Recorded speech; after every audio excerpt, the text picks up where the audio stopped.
बातें करते हम खेतों की और उसके रखवाली की। बाग बगीचा फल फूलों और फसलों की हरियाली की। हम बीजों की बातें करते उत्तम जल संसाधन की। हम तकनीकी बातें करते फसलों के उत्पादन की। हर किसान का सपना सच हो जीवन सुखद बनाने को। गाँव-गाँव के हर आंगन का प्यारा सा ये दर्शन। कृषि दर्शन, कृषि दर्शन, कृषि दर्शन, कृषि दर्शन, कृषि दर्शन, कृषि दर्शन, कृषि दर्शन, कृषि दर्शन। नमस्कार, जोहार किसान भाई बहन मन, कैसे नहीं रोरे मन? बेस ही ना, हम हो बेसी और भगवान से दुआ करीला कि रोरे मन हमेशा खुश रहू, स्वस्थ रहू, बेस रहू और मस्त रहू। तो किसान भाई बहन मन, आज हम अपन कार्यक्रम के आगे बढ़ाए से पहले एगो बहुत खास जानकारी देवे चाहते रोरे मन के कि रोरे मन देखा थी और सुना थी कि ओमिक्रॉन नामक कोरोना जो है बहुत तेज़ी से फैला थे, बढ़त है। से ले रौरेमन से आरजू है, विनती है, प्रार्थना है कि रौरेमन आपन और अपन छवो मन के विशेष ध्यान देव और सुरक्षित रहो। तो चलू हम अपन कार्यक्रम के आगे बढ़ा थी और कार्यक्रम के आगे बढ़ाए से पहले चलू हम रौरेमन के कृषि समाचार दिखाई देवा थी। नमस्कार, कृषि समाचार में आपका स्वागत है। मैं हूं अर्चना। आप सभी दर्शकों को मकर संक्रांति की बहुत बहुत शुभकामनाएं। आइए देखते हैं आज कृषि समाचार में क्या है खास। मवेशी वितरण योजना से लाभान्वित हो सकते हैं राज्य के पशुपालक। बेहतर पशुपालन के लिए समय पर कराएं पशुओं का टीकाकरण। निकाई गुड़ाई के लिए बेहतर उपकरण है डच हो। राष्ट्रीय कृषि विकास योजना के तहत गव्य विकास विभाग द्वारा राज्य के कई जिलों में संकर नस्ल के दुधारू गायों का वितरण पशुपालकों के बीच अनुदान और बैंक ऋण के आधार पर किया जाता है। इस योजना का लाभ लेने के लिए प्रशिक्षित पशुपालक संबंधित विभाग में आवेदन दे सकते हैं। पशुपालकों के लिए हमारे पशु विशेषज्ञों की सलाह है कि वे अपने पाले गए गाय, बकरी, मुर्गी या सूकर इत्यादि पशुओं का समय पर टीकाकरण अवश्य करवाएं, ताकि आपके पशुओं का संभावित रोगों से बचाव हो सके। क्योंकि रोग लग जाने की स्थिति में इलाज में खर्च भी ज्यादा होता है, परेशानी भी होती है और रोग के ज्यादा होने पर पशुओं को हानि भी होती है। इसलिए पशुओं का टीकाकरण अवश्य कराएं और बेहतर और लाभकारी पशुपालन करें। बेबी कॉर्न आजकल हमारे यहाँ लगभग सभी क्षेत्रों में लगाया जाता है। बेबी कॉर्न की फसल काफी लाभप्रद मानी जाती है। जो किसान भाई इस समय बेबी कॉर्न लगाने के इच्छुक हैं, वे इसके उन्नत प्रभेदों का चुनाव करें। बेबी कॉर्न के उन्नत प्रभेदों में बिरसा विकास मक्का 2 HM4 बेहतर माने जाते हैं। बेबी कॉर्न ये प्रभेद अच्छी मात्रा में उपज देने के लिए प्रचलित हैं। बिरसा विकास मक्का 2 HM4 ये बेबी कॉर्न के उन्नत प्रभेदों में बेहतर माने जाते हैं और कम समय में तैयार हो जाते हैं। वर्तमान समय में इनकी बुआई की जा सकती है। 1 हेक्टेयर भूमि में 8 से 10 किलोग्राम की दर से बीज पर्याप्त होते हैं। बुआई से पूर्व बीजों को उपचारित कर लेना अच्छा होता है। बुआई के उपरांत उचित कृषि कार्यों को करके 8 से 10 क्विंटल तक बेबी कॉर्न की उपज पाई जा सकती है। साथ ही 120 क्विंटल तक पौष्टिक हरा चारा भी। सरसों और राई की फसल में इस समय कई प्रकार के कीटों के लगने की संभावना रहती है। इन्हीं में से एक कीट है मस्टर्ड शॉ फ्लाई। ये कीट सरसों के पौधों की पत्तियों को खाते हैं, जिससे उपज में कमी होती है। मस्टर्ड शॉ फ्लाई के नियंत्रण के लिए क्विनालफॉस नामक दवा का 25 EC 250 लीटर पानी में घोल बनाकर सरसों राई की फसल पर छिड़काव करना चाहिए।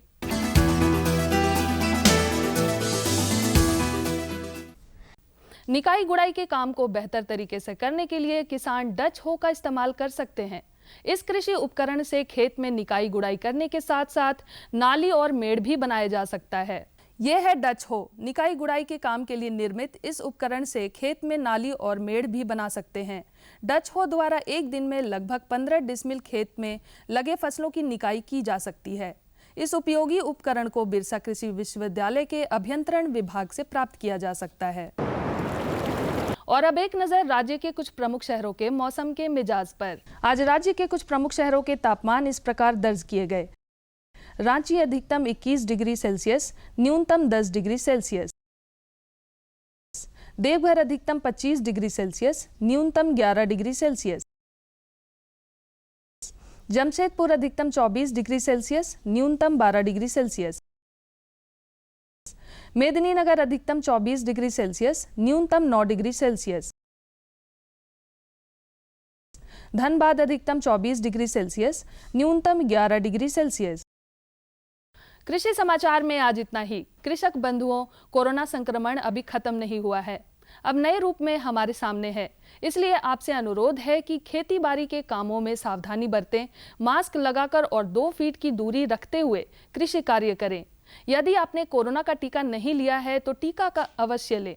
स्वस्थ रहें, सुरक्षित रहें। मकर संक्रांति की शुभकामनाओं के साथ अगले अंक तक के लिए दीजिए इजाजत। नमस्कार, जोहार।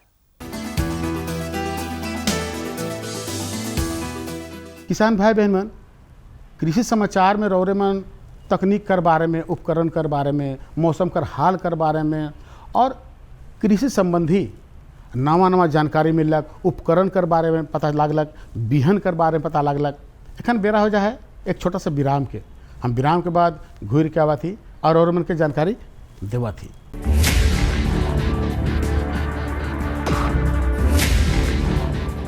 भोजन, जल और शुद्ध वातावरण हमारे जीवन का मुख्य आधार है और कृषि इसका मूल स्तंभ। पिछले 60 वर्षों में विज्ञान आधारित कृषि का व्यापक प्रसार हुआ है। साथ ही कृत्रिम संसाधनों के बढ़ते प्रयोग से कृषि की सतत क्षमता पर चिंताएं बढ़ी हैं। प्रधानमंत्री श्री नरेंद्र मोदी जी के दूरदर्शी नेतृत्व के अंतर्गत रसायन मुक्त जैविक खेती एक महत्वपूर्ण प्रयास है। रसायन मुक्त जैविक खेती को बढ़ावा देने के लिए 5 वर्ष पूर्व सरकार ने परंपरागत कृषि विकास योजना तथा उत्तर पूर्व भारत में जैविक मूल्य श्रृंखला योजनाएं आरंभ की। ऑर्गेनिक फार्मिंग को देश भर में बढ़ावा देने के लिए सरकार अनेक प्रयास कर रही है। इसके लिए परंपरागत कृषि विकास योजना के तहत काम किया जा रहा है। न सिर्फ ऑर्गेनिक फार्मिंग को बल दिया जा रहा है, बल्कि उसके लिए वैल्यू एडिशन और मार्केट की व्यवस्था भी की जा रही है। भारत सरकार एवं किसानों के सम्मिलित प्रयासों से आज देश के लगभग 36 लाख किसान 38 लाख हेक्टेयर क्षेत्र में जैविक खेती कर रहे हैं। इसके अतिरिक्त हमारे देश के अनेक ऐसे क्षेत्र हैं जहां आज भी पारंपरिक जैविक खेती हो रही है। इन पारंपरिक जैविक क्षेत्रों को जैविक प्रमाणीकरण सुलभ कराने हेतु पीजीएस के अंतर्गत लार्ज एरिया सर्टिफिकेट का प्रावधान किया गया है। इस प्रक्रिया की विशिष्टता ये है कि इसमें प्रमाणीकरण मात्र 2 से 3 महीनों में हो जाता है, जबकि सामान्य परिस्थितियों में इसमें 2 से 3 वर्ष का समय लगता है। अंडमान निकोबार केंद्र शासित प्रदेश के कार निकोबार एवं नैन काउरी द्वीप समूह देश के सर्वप्रथम ऐसे प्रमाणीकृत जैविक क्षेत्र हैं। अभी हाल ही में संपूर्ण लक्षद्वीप को जैविक खेती के रूप में प्रमाणित किया गया है। वर्ष 2016 में सिक्किम राज्य पूर्ण जैविक कृषि राज्य के रूप में प्रमाणित हो चुका है। सुदूर उत्तर में हिमालय श्रृंखला के बीच स्थित लद्दाख ने भी पूर्ण जैविक के लक्ष्य की ओर बढ़ना शुरू कर दिया है। जैविक उत्पादों को बाजार सुलभ कराने तथा किसानों की उपभोक्ताओं तक पहुंच बनाने के लिए एक समर्पित जैविक खेती पोर्टल भी बनाया गया है। जैविक खेती पोर्टल के जानकारी मंच और विपणन मंच के माध्यम से किसानों को उच्च गुणवत्ता उत्पादन तथा बाजार उपलब्ध कराया जा रहा है। आशा है देश के सभी राज्य अपने जैविक क्षेत्रों का विस्तार करेंगे और देश में जैविक कृषि क्रांति को मजबूत करने में योगदान देंगे। जैविक उत्पादों की देश और विदेशों में बढ़ती मांग तथा जैविक उत्पादों का बढ़ता बाजार, किसानों की उपभोक्ताओं तक पहुंच तथा जैविक एफपीओ द्वारा जैविक कृषि व्यापार में भागीदारी हमारे किसानों को अपनी आय बढ़ाने का अवसर दे रहा है। पिछले 5 वर्षों में जैविक कृषि उत्पादों का निर्यात दोगुने से अधिक बढ़कर 7,000 करोड़ रुपए से अधिक का हो गया है और इसमें प्रतिवर्ष 20% से अधिक की वृद्धि हो रही है। उम्मीद है पारंपरिक क्षेत्र के किसान भी इस बढ़ते बाजार से लाभान्वित होंगे और जैविक कृषि आंदोलन को आगे बढ़ाएंगे। किसानों की मुस्कान, समृद्ध हिंदुस्तान की है पहचान।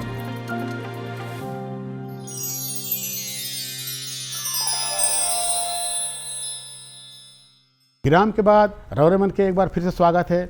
चलू अपन कार्यक्रम के आगे बढ़ा थी। आज का जो कार्यक्रम है और जानकारी है, वो जानकारी है कि गन्ना कर फसल में जल प्रबंधन कर महत्व। भाई तो बहुत बढ़िया बात है कि अगर गन्ना कर खेती करत थी तो ओकर में जल कर महत्व बहुत जरूरी है, ओकर प्रबंधन कर बारे में बहुत जरूरी है। तो रौरे मन जैसन कि जानिला कि जल कर प्रबंधन करेले किसान भाई बहन मन डोभा, नहर, तालाब कर उपयोग करेना और गन्ना में ज़्यादा से ज़्यादा अगर उमन डीप इरिगेशन सिंचाई करेना तो ओकर से का होगी कि खर पतवार कर ओकर से झमेला नहीं रही और गन्ना सही होगी और ओकर से किसान भाई बहन के लाभ भी होगी। तो इकर विशेष जानकारी ले चलू हम चलते सीधे हमरे का जो विशेषज्ञ साहब हैं उनकर से जानकारी लेवा थी। व्यावसायिक फसलों में गन्ने का महत्वपूर्ण स्थान है। गन्ने की खेती के लिए गर्म जलवायु अच्छी मानी जाती है। गन्ने फसल को अधिक पानी की आवश्यकता होती है। फसल जमाव, कल्ले निकलने और बढ़वार के समय भूमि में पर्याप्त नमी होना आवश्यक है। इसलिए खेत को छोटी छोटी क्यारियों में बांटकर सिंचाई करनी चाहिए। कृषि विशेषज्ञ कहते हैं कि गन्ने की फसल में जल प्रबंधन बहुत आवश्यक है। आज हम पहुंचे हैं बिरसा एग्रीकल्चर यूनिवर्सिटी रांची में। आज हमारे साथ बात करने के लिए मौजूद हैं कृषि विशेषज्ञ डॉक्टर प्रमोद कुमार जी। तो स्वागत है आपका डॉक्टर साहब हमारे इस कार्यक्रम में। धन्यवाद और सभी किसान भाइयों को मेरा जोहार। तो सर, अगर जो किसान अगर गन्ने की फसल किए हुए हैं तो उसमें सिंचाई का क्या महत्व है, किस प्रकार से वो करें, उसके बारे में हमारे किसान भाइयों के लिए कुछ बताएं। किसान भाइयों, गन्ने की फसल जो है वो साल में एक बार ही होता है। ये 10 से 12 महीने का फसल है। इसको मुख्यतः जो 2 बार लगा सकते हैं साल में। एक तो ये है बसंतकालीन गन्ना होता है और दूसरा शरदकालीन गन्ना। फसल में आवश्यकता अनुसार सिंचाई करने के साथ साथ भूमि से अनावश्यक पानी के निकास की समुचित व्यवस्था भी करनी चाहिए। गन्ने में जल प्रबंधन के 2 महत्वपूर्ण पहलू माने जाते हैं। पहला, फसल की संवेदनशील अवस्थाओं पर जब पानी की विशेष आवश्यकता होती है, मृदा में पर्याप्त पानी बनाए रखना, तथा दूसरा, आवश्यकता से अधिक पानी के निकास की समुचित व्यवस्था करना। जो बसंतकालीन गन्ना है उसको हम लोग फरवरी मार्च में लगाते हैं और जो शरदकालीन गन्ना होता है उसको अक्टूबर महीने में लगाया जाता है। तो जो बसंतकालीन गन्ना है उसमें हम लोग फरवरी मार्च में जो लगाते हैं तो उसमें कम सिंचाई का ज़रूरत पड़ता है। करीब 5 से 6 सिंचाई में ये जो है फसल तैयार हो जाता है। लेकिन जो शरदकालीन गन्ना है जो अक्टूबर महीने में लगता है उसमें 7 से 8 सिंचाई का ज़रूरत पड़ता है। गन्ने के लिए पानी की आवश्यकता पर मृदा गुण, गन्ने की किस्म और अवधि, बुआई का समय और अपनाई गई जल संरक्षण विधियों का विशेष प्रभाव पड़ता है। गर्मियों में जहां गन्ने की सिंचाई 12 से 15 दिन पर और जाड़ों में 20 से 25 दिन के अंतराल पर करनी चाहिए। साधारणतः मानसून काल में सिंचाई करने की आवश्यकता नहीं पड़ती है। मुख्यतः जो फरवरी मार्च में लगाते हैं वो सेट लगाया जाता है। इसमें सेट 2 या 3 आँख वाला वो टुकड़ा टुकड़ा करके लगाया जाता है, नाली में लगाया जाता है कतार में। और इसमें हम लोग जब लगाने के बाद देखते हैं 30 से 35 दिन में इसमें अंकुरण होता है। इसमें गन्ना के फसल में मुख्यतः 4 अवस्था होता है। एक तो उसका जो जर्मिनेशन का अवस्था है, दूसरा कि कल्ला निकलना, और तीसरा है लंबवत वृद्धि या वेजिटेटिव ग्रोथ स्टेज बोलते हैं, और दूसरा शर्करा जो इसमें ये होता है निषंचन का अवस्था होता है। गन्ने की अधिकतम वृद्धि की अवस्था में पानी की कमी होने से गन्ने की बढ़वार बहुत कम हो जाती है। इसके बाद की अवस्था में नमी की कमी से गन्ना शीघ्र पकने लगता है, जिससे उसकी उपज पर प्रतिकूल प्रभाव पड़ता है। ऐसे में गन्ने की फसल के लिए जल प्रबंधन की हर बातों का बहुत बारीकी से ध्यान देने की ज़रूरत है ताकि अच्छा उत्पादन हो सके। तो मुख्य रूप से जो गन्ना का फसल है उसमें जो ये यहाँ का जो जलवायु है उसके हिसाब से 2000 मिलीमीटर का ज़रूरत पड़ता है पूरे फसल के दौरान। तो उसमें तो करीब करीब 1000 मिलीमीटर तो बारिश से पौधा को फसल को मिल जाता है। बाकी जो शेष है उसके लिए सिंचाई का जो किसान भाई उसमें करेंगे, सिंचाई का व्यवस्था करेंगे किसान भाई। तो ये जो कुछ इस गन्ना की फसल के लिए जो 2-3 तरीका है उसमें उससे सिंचाई करने पर किसान भाई को अच्छा उपज मिल सकता है। तो किसान भाई बहन मन अब इरोर में जान गेली कि गन्ना कर फसल में जल प्रबंधन कर महत्व का होवेला, तो पता लग गया। चलू अब हम अपन दूसर जानकारी को और बढ़ाते। दूसर जानकारी है कि साहेब सेम कर वैज्ञानिक देखभाल, साहेब सेम कर वैज्ञानिक देखभाल, साहेब सेम कर वैज्ञानिक खेती बाड़ी तो में जानबे करीला, मगर साहेब सेम कर वैज्ञानिक देखभाल करना जानना भी किसान भाई बहन में के बहुत ज़रूरी है नहीं। तो समय ना लेते हुए चलू हमरे सीधे चला थी हमरे का जो विशेषज्ञ हैं उनकर पास और उनकर से जानकारी ले लेवा थी। दर्शकों नमस्कार, कार्यक्रम कृषि दर्शन में आप सबों का स्वागत है। आज हम आप पहुंचे हैं रांची स्थित भारतीय कृषि अनुसंधान केंद्र हारप्लांडू में और हमारे साथ यहाँ के वैज्ञानिक डॉक्टर RS पान जी हैं। आइए उनसे हम जानते हैं कि साहेब सीम की वैज्ञानिक खेती किस तरीके से की जाए। सर आपका हमारे कार्यक्रम में बहुत बहुत स्वागत है। नमस्कार। अगर हम साहेब सीम की वैज्ञानिक खेती की बात करते हैं तो सबसे महत्वपूर्ण है कि किस समय किसान करे, समय क्या हो इसके लिए।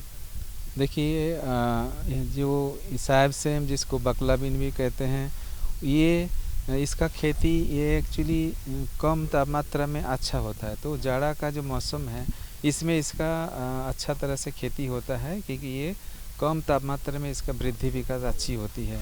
इसीलिए किसान भाई लोग अक्टूबर माह से अभी ये जो जाड़ा का जो मौसम है जो इसी समय इसका खेती करते हैं। तो अक्टूबर से हम इसका बुआई शुरू कर सकते हैं, नवंबर में भी कर सकते हैं, दिसंबर में भी कर सकते हैं। अभी भी जो कि अभी पहला हफ्ता है जनवरी का, तो इसमें भी कर सकते हैं। तो सर हम ये कह सकते हैं कि अगर हम साहेब सीम की वैज्ञानिक खेती करते हैं तो जाड़े का मौसम जो है इसके लिए काफ़ी अनुकूल होता है। जी हाँ। अब मौसम के बाद सबसे महत्वपूर्ण होता है खेती के लिए ज़मीन की तैयारी। ज़मीन की तैयारी खेत की तैयारी किसान भाई किस तरीके से करे ताकि इसकी और अच्छी तरीके से खेती हो सके, किसान भाई को इसका आर्थिक फ़ायदा मिल सके। जी हाँ। तो ये जो साहेब सेम का खेती हल्का मिट्टी में जिसमें जैविक अंश ज़्यादा है उसमें इसका बहुत सफलतापूर्वक खेती होती है। यहाँ का जैसे हम लोग का झारखंड का जो मिट्टी विशेष करके इस क्षेत्र का जो मिट्टी है ये अम्लिक मिट्टी है।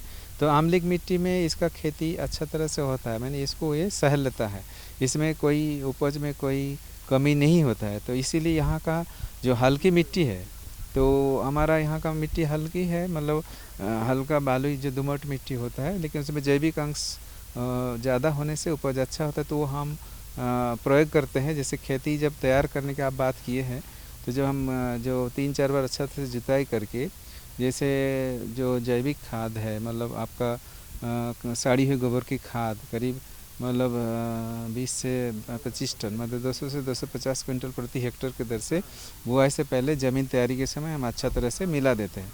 फिर हम जो कैरी बनाते हैं बुआई के लिए, तो उस कैरी में हमको जो रासायनिक खाद जो है, जैसे हम 60 kilogram urea, 315 kilogram single super phosphate और 85 किलोग्राम म्यूरेट प्रति हेक्टेयर के दर से बुआई से पहले प्रयोग करते हैं।